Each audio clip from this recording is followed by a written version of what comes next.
time for the Albion Mag Radio Show.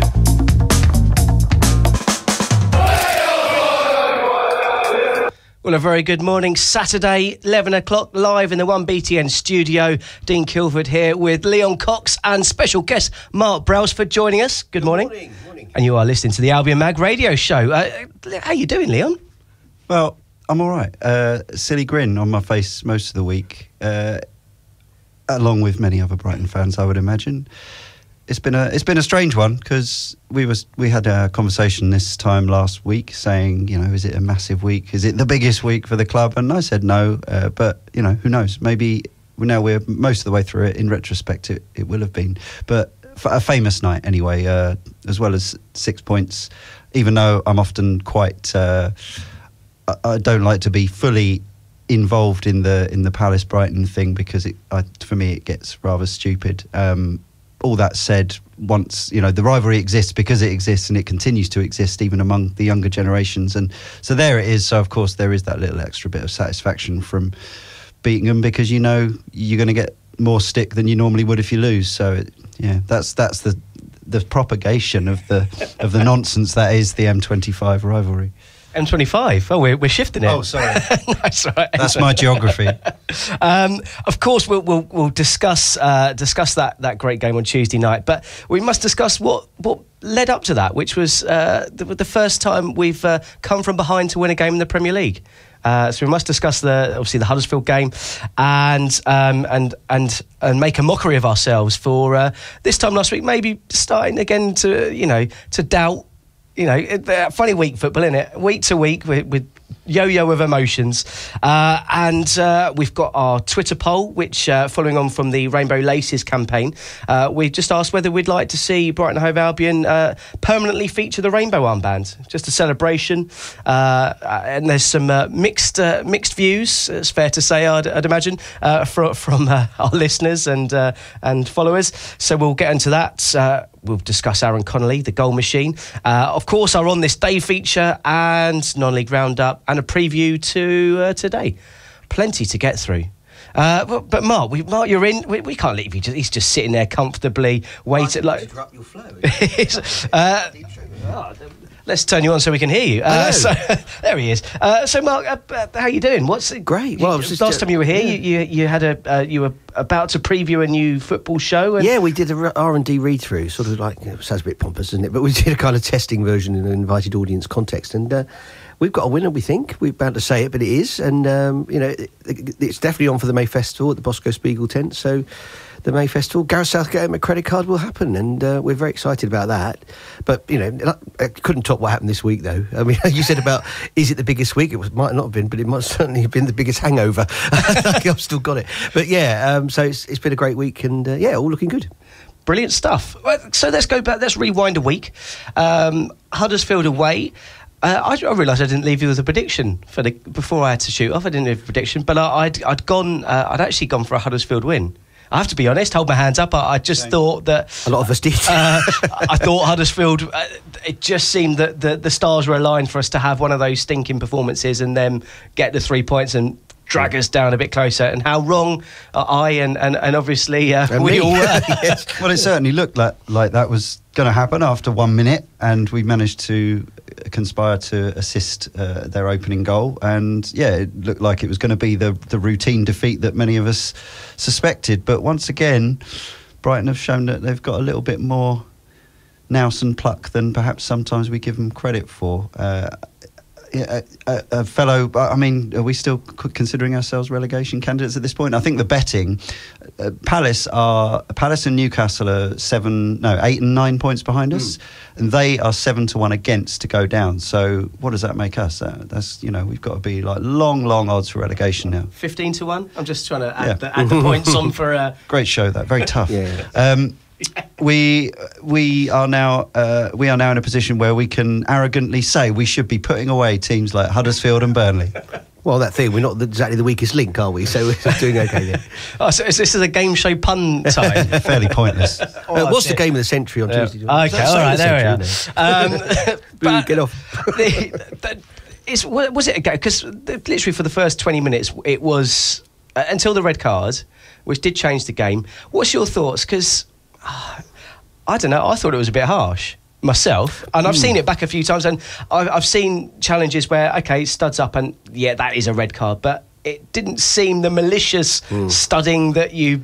I'd have been aggrieved if it was the other way round. Yeah, and is that us getting one? You know, getting. I think we've had a week of it, to be honest. Yeah. Well, we'll get on to Tuesday as well, but yes, but that was the turning point. But the difference between the learning difference from the Leicester game playing against 10 men to playing Huddersfield, it was light and day. We went after and attacked Huddersfield, whereas against Leicester when we had 10 men, we were a bit more. I know we had the lead, it's a different situation, but it shows that different mentality of going for a game, and you can achieve positive results. They must have worked on it. Well, certainly the experience must have seeped into the consciousness, because they certainly switched on quickly as well. That was the other part of it, is you could see the team galvanise straight away and go, right, we know what to do, let's get on with it. And that was impressive. It's been a much more positive week in that respect. Obviously, in the second game, it was us who ended up with the 10 men, but we still carried on attacking. I know we're coming on to that game. I'm still trying to. I'm focusing. We beat Huddersfield. That's right. A week ago. I know. I want to get to the Palace game. Yeah. No, but it was really encouraging that we fought our way back into it, and obviously Solly March. Currently, after just literally 2 or 3 weeks ago on this podcast, on this show, sorry, and certainly on the forums and social media, people fairly baffled as to how Solly was keeping his place with players waiting in the wings. But then he's now got 4 assists in 3 away games or something like that, and his delivery looks great. And I was talking to a friend who is local originally. Started as a Londoner Millwall fan, but he's been around here for a while. He's following the Albion, and from what he keeps watching the highlights, and he keeps saying, "God, Solly March looks good. Solly March looks good. So beautiful crosser of the ball." So again, I mean, this is the classic winger thing, isn't it? I suppose the mercurial dipping in and out of games, and then you don't notice them, or they frustrate you for weeks at a time. And then 2 assists on Saturday, and then he co-marks Zaha out the game almost on Tuesday. Well, but the thing with March, I think it's fair that his cross for the most part of this season so far has not been up to standard, and that's been the frustration. He's made the wrong decisions, and it's not necessarily his talent. We've never doubted that. We've just doubted his decision making and when he's chosen to cross, or when he's decided to flash the ball rather than place it or pass it. And I think maybe he's been given the game time by Houghton to work that out for himself. As we always say, we trust in Chris Houghton, and it's clearly working. And it's working. But there is that frustration in the crowd, isn't it? You can feel it, and I felt it. We all felt it, haven't we? That Solly, you want to really support him, and I think because local lad and all that, and it is frustrating sometimes. But it's also deceptive. He is a languid-looking player when there's that feeling that he doesn't try, but he is, and it's deceptive because he is trying, and it's interesting that Chris has given him that time, and he's coming good, and. Like you said, we've all had our moments of but he's been played out of position at times, and obviously he was filling in for Pascal Gross for a while. So that's changed, and it's good that he's come on, and he's come good in the last 2 games. And Tuesday, well, we'll move on to his performance on Tuesday, because we might as well link that. Because he did do a job on Zaha. He did, great job. But this is the bit about something that I like, because the bits, whenever I see him play, I always see the player that over tries. For me, he's always a player that tries to do too much, which goes against what you're saying, but that's what I see as a. But he had it all right. Yes, in that he channeled it the right way. He was like, I've got my job. And he was, every time Zaha went near the ball, March was over him like a rash, and so he didn't get a look in until they had 80% possession in the second half. But Zaha, apart from a couple of runs, didn't do anything. Is it true that, and I'm not sure I observed it, did you guys observe this, that somebody said that apparently the referee called Dunk over at one point to ask Solly March to calm down?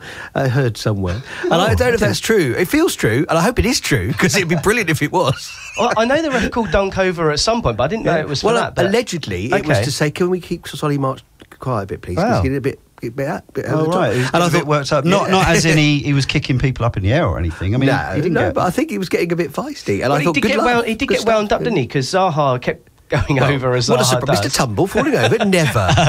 And so there was that, and maybe it was then.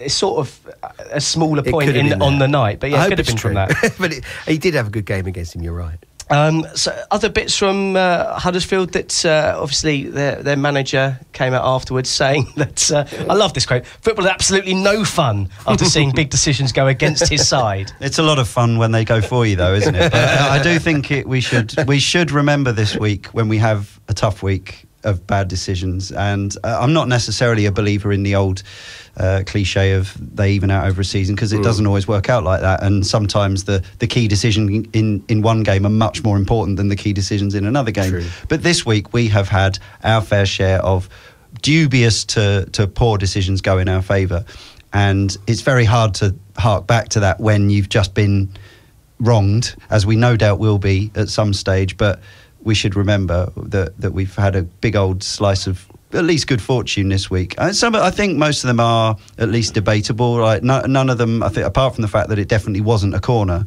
for our second goal, I think all the others are, dubious. But yeah, no, bring it on. I'm sure every fan of every club feels this way almost, but it does feel like more goes against you than goes for you, of course. And this week, you couldn't open honestly and say that we feel like we've had bad luck this week, could we?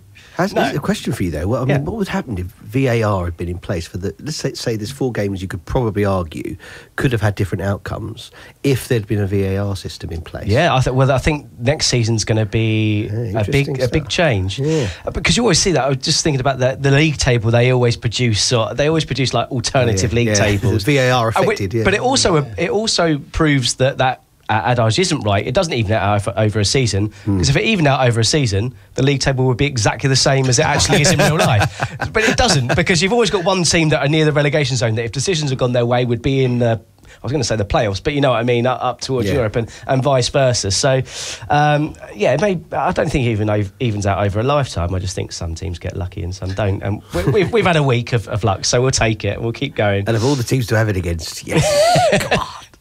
We're getting there. We're so close to getting there. Sorry, I'm getting too excited. Last point. This is where do you get this one? Florian Andone, the first Romanian to score in the Premier League since December 2013. Oh, was that Petrescu?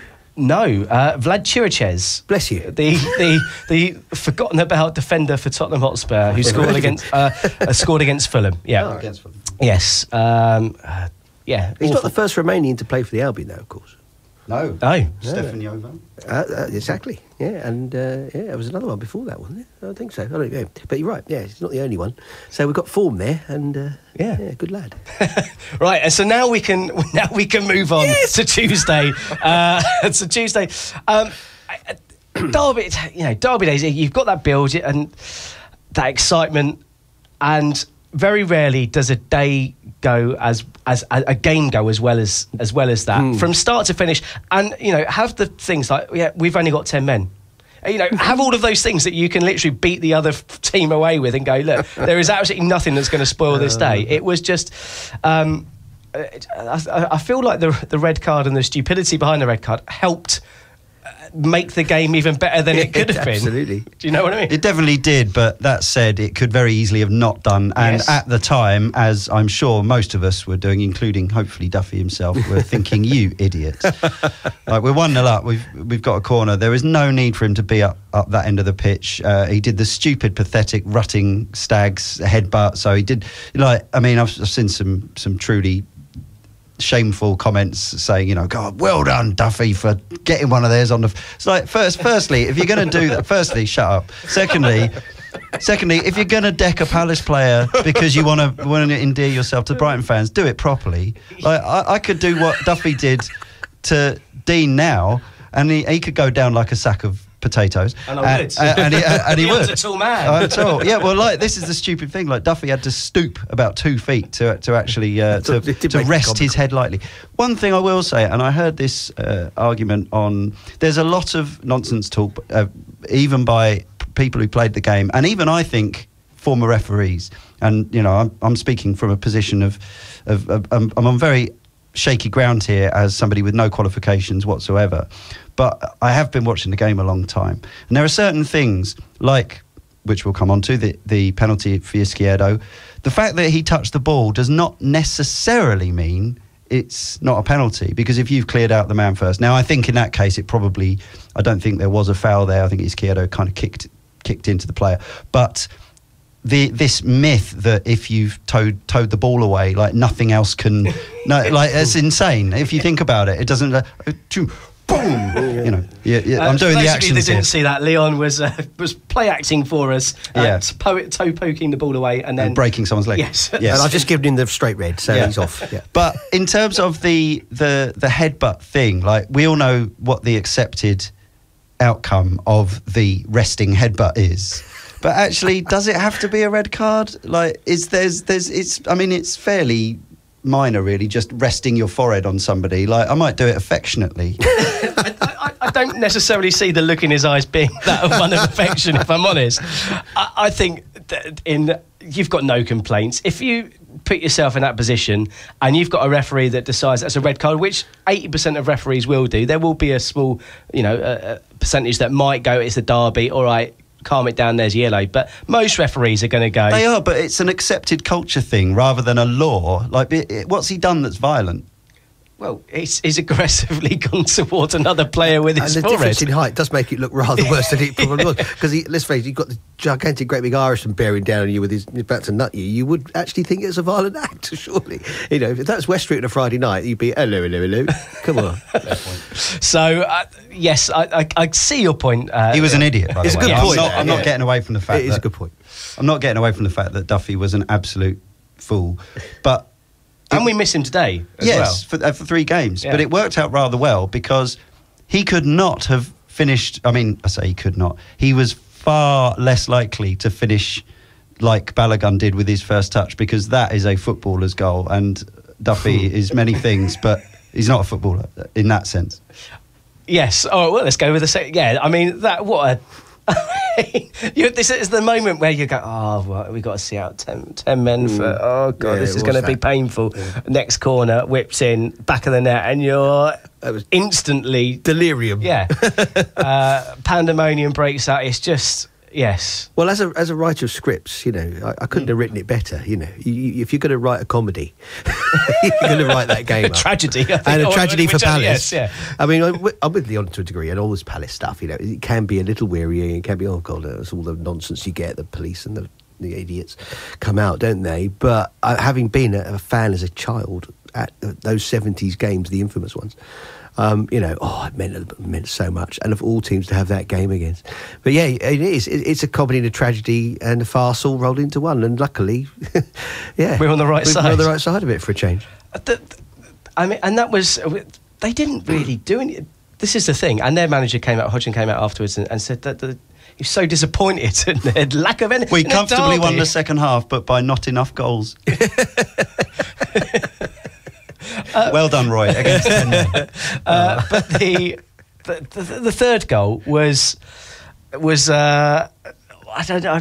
I still can't work out how to describe it, because majestic. It was beautiful. It was, there are all these words, but I don't think they do it justice. Cool. Yeah, I agree. It's just magnificent. But yeah, the superlatives could rattle off. We will never do it justice. It's a from absolutely nothing, a hoofed clearance from a corner turns into Andone doing, it's taking the goal of the season. Let's face it. Just taking it now and go.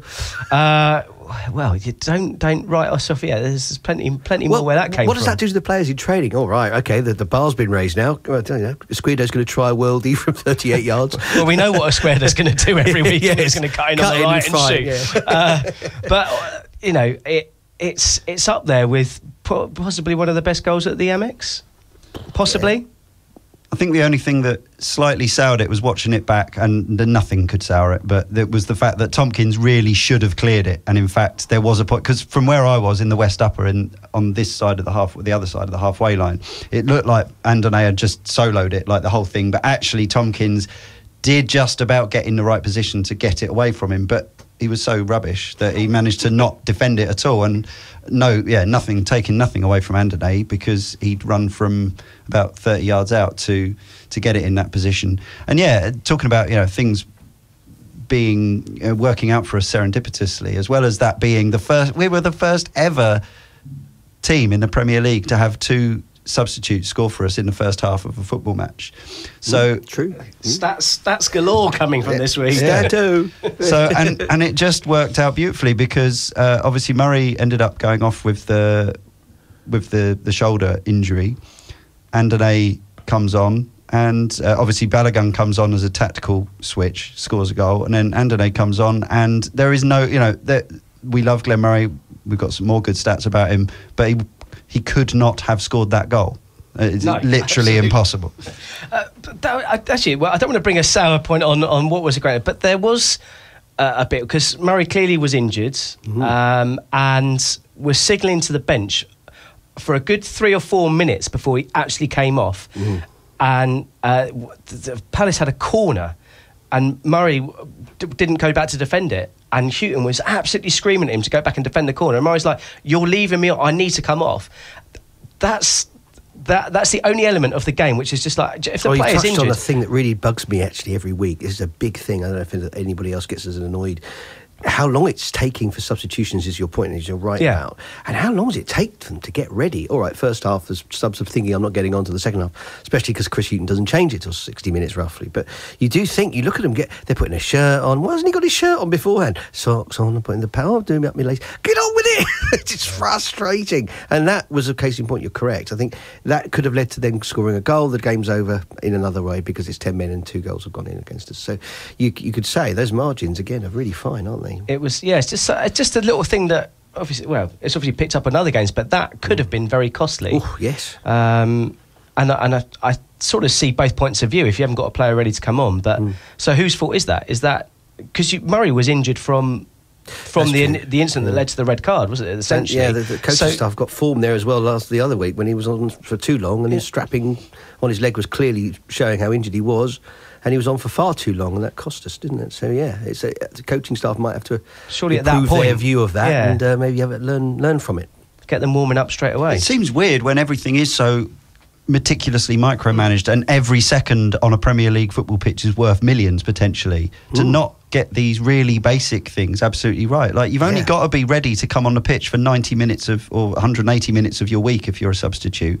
Surely, apart from anything else, you want to take every ounce of opportunity to impress, including the bit before you come on. So just get ready, just be ready to go on. Like, I understand you don't want to be sitting there necessarily in every last piece of gear, but at least, just make sure you're 99% ready to go. I'd be desperate. On a Sunday morning. I was just thinking on a Sunday morning. If you're Sunday morning and you imagine that. Cold, all right, mate, you're coming on. Oh, hold on. Just gonna get my kit out of my bag. It's like you've absolutely no chance. So it's just something to work. I don't like to, but you've got to bring up everything that you see in the game. That for me is just the little. Well, apart from the red card, that's the little negative on the game. But I sort of knew this, but didn't.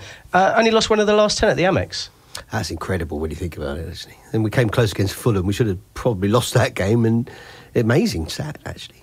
It's, Yeah, that is the sort of stat which, obviously our away form has been probably poorer than we would want or like or even expect, maybe. But the Amex form is European sort of qualification standard, isn't it? Well, it's on a kin with Burnley last year. Yeah, it definitely is. Yeah, hopefully we won't be akin to Burnley this year. Well, that's true. Yeah. But that does happen. Anyway, that's another conversation for another day. But away form though, I haven't checked this thoroughly, but I was just thinking after the Huddersfield game just now that we've equalled the wins from away from home last year already. And we're only in, I'm sure because we had 2 last year and we've already got 2 this year. So, well, if you look at the points tally this time last year, we're not far off the same points. That's the interesting thing, because it feels like we've had a better one than last season this time last year, but the points values are pretty similar. And all right, there's a couple of games yet to go, but it doesn't feel bad now. Whereas last year we were going, oh no, it's going to look bad. But this year it just feels like a lot. It was new last year. Yeah, it was new last year, and we classed ourselves as one of the poorer teams in the league. Yeah. Just new team coming out. That's what you do. This year there are definitely, and I'll categorically say there are at least 3 teams worse than us. Well, so are we better, or are the other worst teams worst? Well, I think there's a combination of both. I think there is there's argument to be said that the players bought in the way the team have adapted over the season. We are definitely better than we were this time last year. Yeah. coercedly, there are teams that seem to have lost their way, whether that be through players coming in, changing systems, changing managers. Things aren't. And one of them's Palace, isn't it? A wonderful day. But that isn't different to last year. They weren't great last year. True. They relied on Zaha. You thought they could get out of it last year. This year, I'm not so sure. Because they rely on one player. Yeah. Anyway, we're not here to talk about them. We're not here. But one defeat in 10 at home. That's what I came on this week. Seriously, it's great. One defeat in 10 is a great. If we carry that for the rest of the season, then we'll be top 10. Well, Leon, you're optimistic about Europe. I'm not. I don't know. I don't sure go that far, and I'm not actually sure. I've been conversing with friends this week about whether we'd actually want it, especially given what it's done to Burnley, the extra games, the extra travelling. No, we're nearer to Europe. It'd be fine. That's geographically. It's good point. It's just going to be a problem getting the permits to go over. That's right. Yeah. Paperwork. Yes. So, oh God. So I was just throwing that in. I know. It's gone to Brexit already. I know. This was an oasis away from thinking about that. Murray has scored the opening goal in 5 different Premier League games this season. Only Mo Salah has done so more times. Oh. That's pretty amazing, isn't it? And to follow up the previous game's Romanian stat, Andone is the first Romanian to score in consecutive Premier League matches since Ionel Ganea in February 2004. Scoring against Arsenal and Leeds for records Wolves. Keep tumbling. For Wolves. I mean, I don't even remember him. Honestly, I mean... Or me. I vaguely remember the name Ganea, but yeah. I thought it was something you go to the doctors with. Yes, I was thinking that. Well, on that pleasant note... We'll shift on. I'm sure we'll probably have more thoughts and reaction about the Palace game in a moment. But we must refer to our Twitter poll, which we do one every week. And this week's one was simply following on from the Rainbow Laces campaign. Would you like to see the rainbow armband being worn as a permanent feature for Brighton and Hove Albion for the skipper, showing solidarity with the LGBT community? Like LGBTQ plus. Yes, I was going to say we've used the short form rather than the added letters that are going through. And what's the response been like, Leon? So, well, all right, yeah. And actually 60-40 in favour. And in fact, funnily enough, it was a conversation, I think it was my partner Tanya raised this concept last week. She said, that she thought it looked good and that maybe... So our thought with this poll was that the idea being it would be less of a tokenistic gesture, paying lip service to the idea of inclusion, if it was every week instead of a one weekend of the year thing. We had one response from Steve Brewer, at SteveJB84, who says, absolutely not. As an openly gay Albion fan, I see no need for pointless tokenism like that. Surely better to focus on anti-homophobia initiatives that might actually make a practical, tangible difference rather than gestures. And I completely take that point on board. I think our thinking was that it would be more of less of a tokenistic gesture if we adopted it permanently, and we said, this is who we are, this is the identity of the club and the town, we are inclusive. Obviously, I don't have as much of a stake in this as an outwardly heterosexual cisgender man, but I wouldn't, certainly our thinking, I like to think our thinking on it went a bit deeper than that, and actually it was about extending what seems to be a bit tokenistic at this point and turning it into something more real and permanent. But it would still be ultimately, I mean, I totally agree about obviously anti-homophobia initiatives and stuff like that would obviously this would just be a part of it, just one small symbol of a much larger movement towards full inclusion. Yeah, I agree. Good point. It's a difficult one, isn't it? Because there's still even in Brighton, the liberal city we are, there were comments of varying natures. I'm not going to criticise people for their views. People are entitled to do and say what they like. But I think in this day and age, especially accepting city like us, some of them were a little bit very much against what my acceptance. And I was just going to say, it's about making everything inclusive. That's the whole point. And if the more that different communities are seen involved in a prominent basis with something as iconic as a Premier League football team, then the better, because the more awareness is raised. Yes, it leads the way. And that's, I think that's possibly where the confusion, which again you mentioned the point earlier from Steve, that's where the confusion is that it's not the idea is to make it more inclusive and to give prominence to it by being a regular part of a Premier League football club.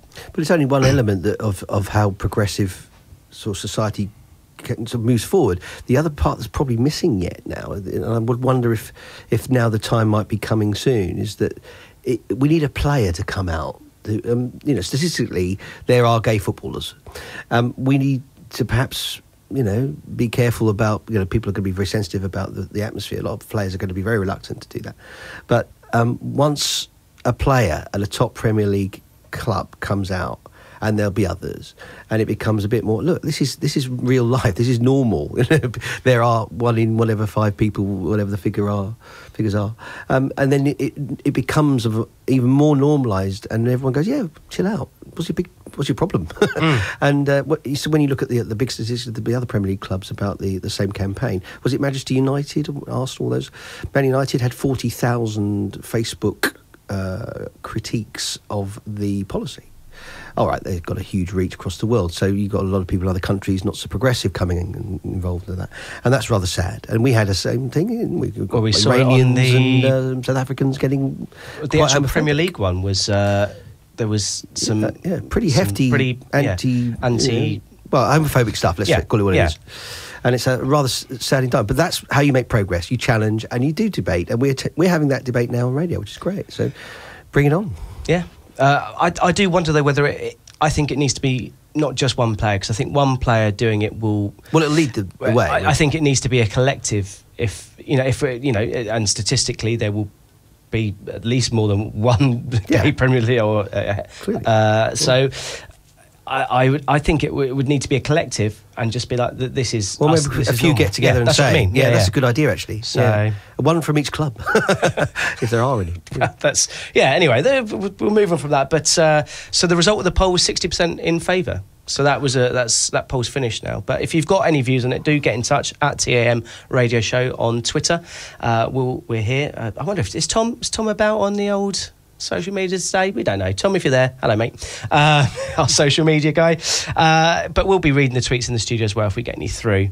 I think it's time to take a little pause. It's a nice time to take a break. We've got our friends Jalapeno Record, and I feel it's just how it's turned up, but I feel sorry because it's our man Flevens, the Huddersfield fan who we had on as a guest last week. It's only fair that we should play a tune for him, just cheer because cheer him up a little bit. Flevens, this is Who's Got Me? Into the Albion Mag radio show. Dean, Leon and Mark in the studio today. We've been discussing just before the break about the Rainbow Laces campaign, about potentially making the Rainbow Armband, captain's armband, a permanent fixture, and we've had a bit of response on the old forum, the 1BTN Shoutbox forum, which Kate, I've lost it on the old screen now, so I'll let you fill in whilst I scroll up. He's no good with technology, that's the problem. We've also had from Mr. Fish, Poor Old Palace, and a bunch of laughing, crying emojis. Thank you. I don't think I've ever heard you guys so happy. We can be a bit down. I know, I play the role of the downbeat one, but Kate says, with you on the Rainbow Laces /armbands, thank you for covering on your show. This gay gooner and fellow 1BTN DJ appreciates it. I think that's Kate, who lives up the road from me. Hello, Kate. Oh, there you go. Well, yes. The thing is, it's important to raise all issues, and that's what this show's about. Also, trying to sneak their way in. Peacehaven Ultras getting involved with, and I suppose they've tried to keep in with the theme. I can't read out the whole chant, but it goes, we're black, we're white, we're some kind of weird flipping dynamite. Yes, dynamite. Peacehaven, and their home today against Crawley Down. Of course, we'll cover that on the non-league roundup. But yes, thank you, Peacehaven Ultras, for getting in touch with the show, as you can, of course, on Twitter or via the 1BTN forum on the website. We've been discussing before the break the week that's been, which we're still. We could probably discuss it for the full hour, if I'm honest. But there are other things that we must discuss on this show. And a feature that we've been covering in recent weeks and starting is On This Day. On This Day, I like that feature. On This Day, back through time. Of course, book written by our we give him a different name every week, but we'll call him Supremo today.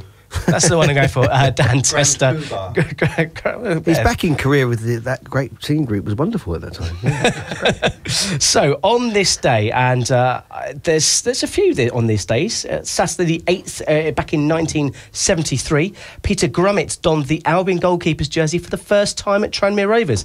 Brian Clough took drastic measures after his side had shipped 12 goals in just 2 matches. Peter arrived after a decade and 313 First Division appearances with Nottingham Forest, and his great agility and handling helped Albion's promotion to Division 2 in 1977. Sadly, a knee injury ended his career in Hove after 158 starts. Oh, fantastic keeper. He was my first memory of a keeper. Brilliant. Again, not that tall, a bit like Ryan. Very much similar playing style. Although, isn't Ryan 6 foot? This is it. It's deceptive. It's because, well, you stand next to Lewis Duncan Duffy, you know, 6'8" would look small, wouldn't it? Also on this day, on Tuesday the 8th in 1981, a first victory in Southampton for 25 years was a reward for strikes from Andy Ritchie and Steve Gatting. The 2-0 win moved Mike Bailey's side up to 6th place in the First Division, a UEFA Cup spot and the club's highest ever league position so far, which is still true to this day. Ah, happy days. At the moment. But the playing style was awful. Oh, it was grim watching us. But it was great. I was about 3 months old when that game was played. I'm feeling old now. Oh, God. I don't have many memories. This one I do have memories of was back in 2010 on a Wednesday night. After almost becoming the victim of giant killing in the first game, Albion turned on the star to easily dispatch FC United of Manchester in the FA Cup second round replay at Bury's Gig Lane. The highest crowd ever in the fledgling club's history, 6,731. But in some publications they said 7,000, saw the visitors dominate proceedings with Fran Sandaza, Inigo Calderon and Elliot Bennett and Matt Sparrow registering strikes to set up an intriguing home tie with Portsmouth. The game marked the last of Gary Hart's 16 appearances in the competition for the Albion. Wow. And Sandaza, he entertained me. What was the song? He looks like a horse. That one? It was fantastic. I liked him. So yeah, that's that on this day. We don't mention Gary Hart enough. What a hero. Yeah, definitely. Well, we've mentioned him twice in the space of... So maybe that's made up for it. I don't know. But I feel like the start of another one of Leon's campaigns coming on. Another poll in a minute. So that's on this day. Which leads us... it doesn't lead us, but it leads us to today's game. Burnley away. Last season would have yes, at the town of alleged racists would have been. Last season would have BNP stronghold. Would be looking at a tougher game. I'm trying to steer away from the politics and get back onto the football. I do remember what we're saying. Yes, but you're right. The football, and good time to play them. It was certainly compared to last season. This is dare I say a winnable game. Or have we doomed? Have we completely switched too far from this time last week? More than winnable. I think we should be looking to win this one. They are awful this season, like really awful. They've lost the eye of the tiger, in the words of Sean Dyche with his topical references. And I like to think that because they actually put up quite a plucky performance of resolve against a much changed Liverpool side the other night. Hopefully the fact they ended up running out still comfortable losers will really have knocked them back a bit. Now obviously we're probably going to have a bit of tiredness. It'd be interesting to see, I guess the key choice is Yves Bissouma, who had probably his best game for the Albion against Palace. He ran his absolute socks off. And now we've got the selection problem in the midfield again because Dale Stephens is back. But actually we've been winning games without Dale for the first time. And Yves, I think, actually looks like a more dynamic presence. So whether he goes with a not match fit but rested Dale Stephens, who's been in full training all the time, he's been suspended, or whether he goes with the form and extra dynamism of Bissouma, I think that's probably the key selection. Yeah, I think you're probably... and also there's obviously centre back we're obviously missing Duffy, so there's no... But Balogun will do well. He's a good player. New players, it's the thing about you said about Bissouma. Did you see the dance he did at the end when he went off? If he carries that spirit into the game, you've got to play him. What a player. I love him. The difficulty coming off a game like the Palace game is carrying that momentum through. So often we see teams have an amazing result and then the next game do the opposite, or I think it's a good point. I think you could argue if it can go both ways. Yeah, and it could go the other way. But the other thing is, consistently, even with the games we did muck up, to say, there was still that spirit there. There was still that, there was still enough going on to go with, this is fairly consistent in the performance level, certainly in the defence. And you can say that the new players have been bedded in now, and after that result, that's going to lift morale massively. So maybe that counteracts with the possible hangover. Should give it the topicality, because I've probably still got mine. But yeah, you've got a point, but you do think this is the time to play Burnley. But again, it's Burnley. You never know what you're going to get. And Dyche is no idiot. He does come up with his 70s cliches, but maybe further back. But he does manage a good team, and they've got to win. And they are going to be desperate today, because they're really in the mire. And are they going to be feeling a fight back from Klopp's comments? Yeah, filling motivation. Are they going to? Because I kind of agree with Dyche on this one. I don't think there was anything bad. It was an old-fashioned rugged challenge. Unfortunately, the player went into the hoardings, and obviously you don't want a player to ever be injured. But I don't think any Burnley player, and sometimes I see him being a little bit physical, but not in this. Not in this case. Burnley didn't play that badly, actually. They were quite good in that game, so there's enough to be worried about. Well, if the history goes by anything, then we're probably going to get a draw. 2 0-0 draws last season, and the last 5 have all been draws. I'll put money on that. Yeah. You know how awful Palace were the other night? Yeah. Clueless. They were, weren't they? Wasn't it great? Burnley absolutely battered them. This is true, yeah. At the weekend. Yeah, but it's not hard. It's Palace, right? Yeah, maybe. Defoe, which is the of course the northeastern pronunciation of Defoe, is again a doubt because of discomfort in his knee. Oh, I thought it was like a royal thing. He's like Stephen Defoe, so he's like the fourth in line.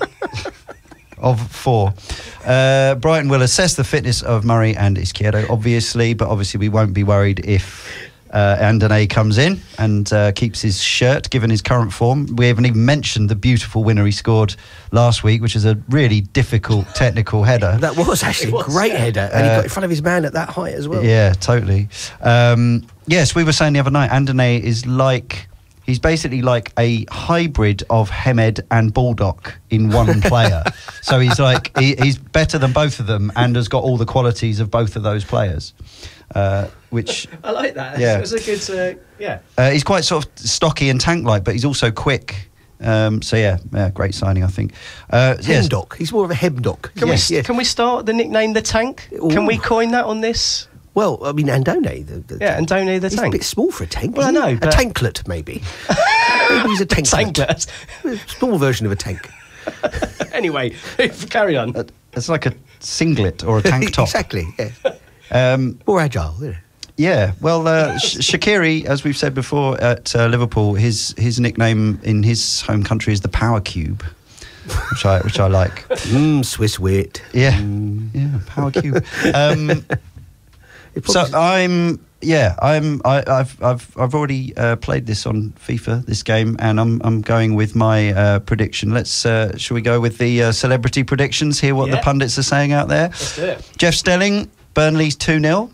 Mark Lawrenson, Burnley 2-0. Paul Merson, who always seems to give us more of a chance than the other pundits and is more often right than them, says 1-1.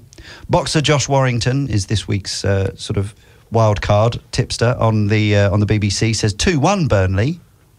I'm going 2-0 based on my match last night, with March and Gross scoring goals early and late respectively, and I'm sticking with it. Oh, so that's a FIFA and a Leon prediction. So that's optimism. A double 2-0. Mark, what are your thoughts? It's a tough one to call, you know. I mean, I'm rubbish at predictions. I really, really am. Anyone who sits near me at the Amex will tell you. I'm going to go 0-0, and I hope I'm wrong, and it's an Albion victory. Interesting. I've ummed and ahed. I've played loads of different scenarios in my head, and in the end, I went for 2-2. Absolutely no reason for 2-2, but I went 0-0 was my first thought. I thought no, we're gonna score, and I thought no, they're gonna, and then I was like maybe 2-2. There it is. Are both teams going to finish with 11 men, Dean? I couldn't possibly call that one, but yes. Oh, yeah, what are the odds on that one? I'm going to say yes. We don't need any more red cards. They must be getting on it. All of ours have been straight reds this season. We've had no two booking red cards, so there's arguably a discipline problem there. Or a referee problem, let's face it. Some of the decisions can be so, as you started off saying, that was it a sending off? I know it looked a bit harsh at Huddersfield, but then you look at the Cardiff one and you go, well, yeah, maybe the referee could be the crucial difference. Who is the ref? Do we know? Oh, I never looked. No, never looked that up. That's actually an interesting one, isn't it? That's often an interesting question to find an answer to. Well, I don't know. If anyone's listening wants to let us know, let us know. So we're unbeaten in the last 8 against Burnley. So that's obviously we mentioned both games last season finished 0-0. Games in December.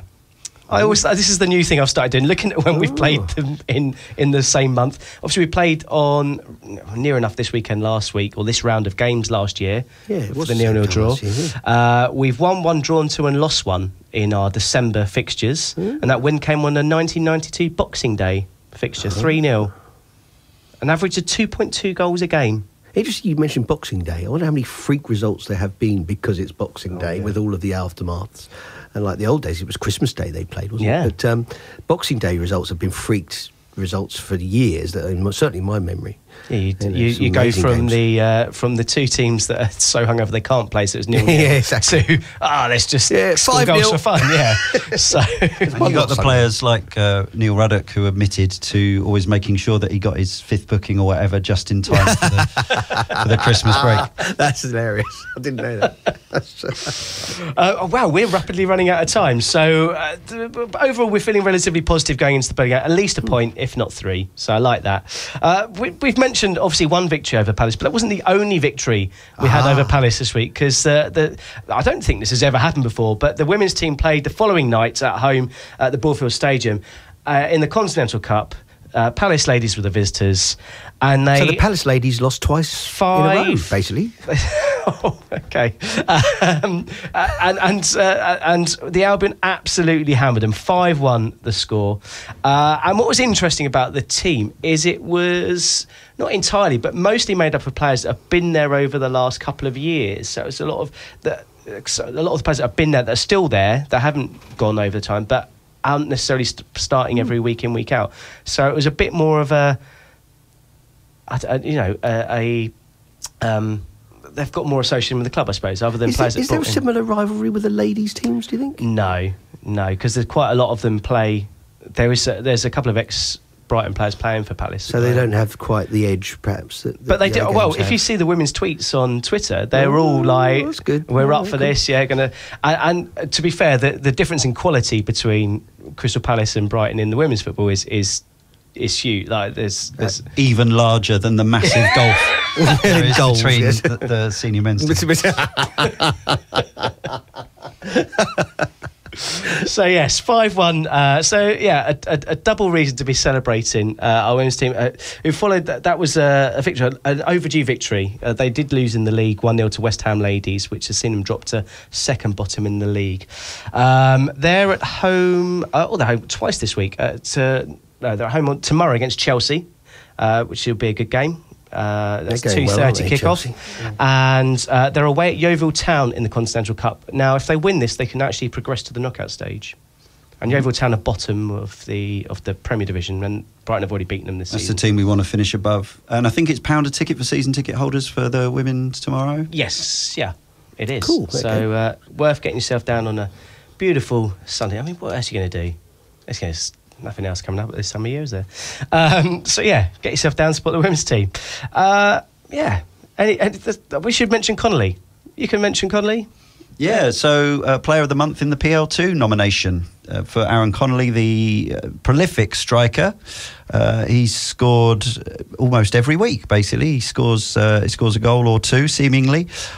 He's already been nominated for the award in August and September, but now has another chance to claim the prize after missing out on both those previous occasions. He found the back of the net 3 times in the league in November, most notably scoring a couple in our 3-2 victory over Swansea. And yeah, Brighton are still riding quite high in the PL2, as it's known.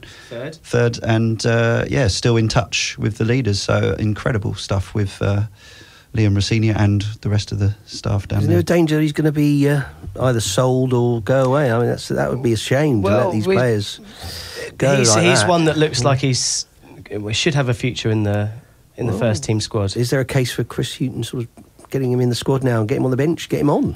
Potentially, give him a sniff, because that's. He should have joined on our poll the other week. I'm advocating the new Ireland. It's Mick McCarthy, isn't it? Oh, I remember. I'm advocating just calling him up straight away, because they've got no strikers and there's a prolific Irish striker. Yeah, exactly. Good call. Yeah. Oh.